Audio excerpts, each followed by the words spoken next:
আসসালামু আলাইকুম। আশা করি সবাই ভালো আছেন।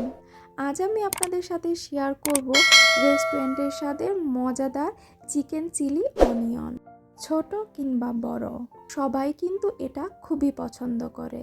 তাই রেস্টুরেন্টের অস্বাস্থ্যকর খাবার না খাইয়ে আপনারা কিন্তু বাসায় এই খাবারটা করে দিতে পারেন। আশা করছি আজকের রেসিপিটি আপনাদের খুবই উপকারে আসবে।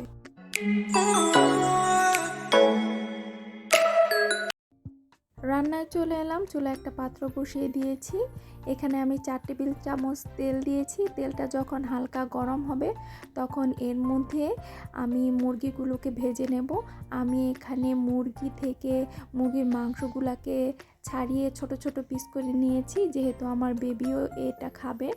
আপনারা চাইলে মুরগির মাংসগুলোকে হাড়সহ ছোট ছোট পিস করে তারপরে এভাবে কেটে নিতে পারেন। কেটে নিয়ে আমি এর মধ্যে ডিমের কুসুম দিয়েছি, সাদা অংশটি দেইনি। ডিমের কুসুম, লবণ ও 3 টেবিল চামচ কর্নফ্লাওয়ার দিয়ে মাখিয়ে এখন এগুলোকে ভেজে নিচ্ছি। খুব বেশি করে ভাজা যাবে না, হালকা ব্রাউন করে এটাকে ভেজে নিতে হবে। চুলার জাল মিডিয়াম হিটে রেখে আমি এটা এক পাশ প্রায় 3 মিনিটের মতো ভেজে নিয়েছি। এখন আরেক পাশও 3 মিনিটের মতো ভেজে নিব। খুব বেশি কড়া করে ভাজতে যাবে না, এতে করে এটা খেতে খুব বেশি মজা লাগবে না।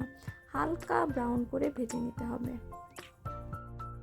চিকেনগুলো কিন্তু আমার ভাজা হয়ে গিয়েছে। এখন আমি এটা একটা বাটিতে তুলে নিচ্ছি। যেই তেলে আমি চিকেনগুলো ভেজেছি সেই তেলেই আমি এগুলাকে রান্না করে নিব। আর আমি এখানে সামান্য একটু তেল রেখেছি, প্রায় 1 টেবিল চামচের মতো, আর বাকি তেলগুলোকে আমি উঠিয়ে রেখেছি।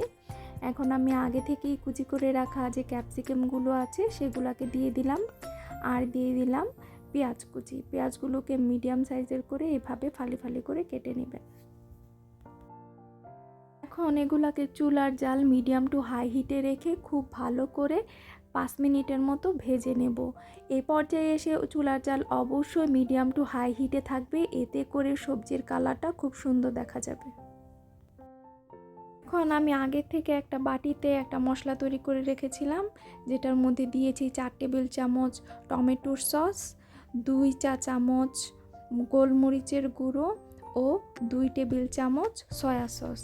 এই সবগুলো দিয়ে আমি একটু মাখিয়ে নিয়েছিলাম একটা বাটিতে, যাতে করে রান্নাটা খুব সহজেই হয়, বারবার এটা সেটা ধরতে না হয়।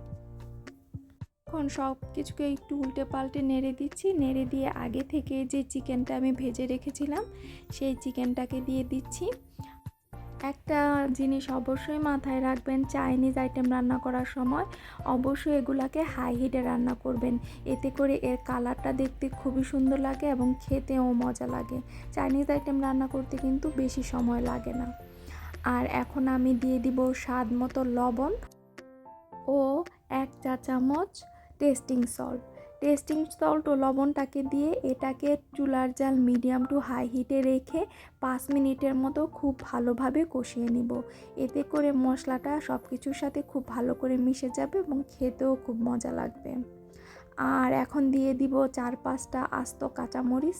আপনারা চাইলে ফেরেও দিতে পারেন, যেহেতু আমার বেবি খাবে তাই আমি এখানে আস্তটাই দিয়েছি। 1 কাপ পানির মধ্যে 2 টেবিল চামচ কর্নফ্লাওয়ার দিয়ে আমি এটাকে খুব ভালো করে মিশিয়ে নিয়েছি। এখন আমি এই মিশ্রণটাকে এটার মধ্যে দিয়ে দিচ্ছি। প্রায় 5 মিনিটের মতো চুলার জাল মিডিয়াম টু হাই হিটে রেখে আমি এটাকে জাল করে নিয়েছি।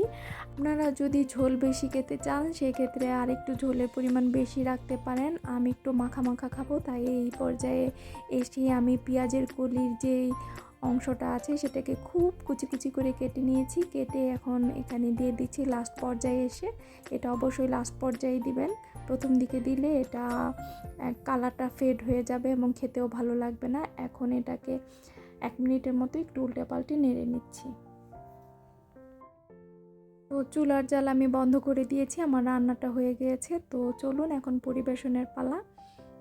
তো এই তো খুব অল্প সময়ে ঝটপট আপনারাও বাসায় তৈরি করে নিতে পারেন চিকেন চিলি অনিয়ন। এটা বড় ছোট সবারই খুব পছন্দের।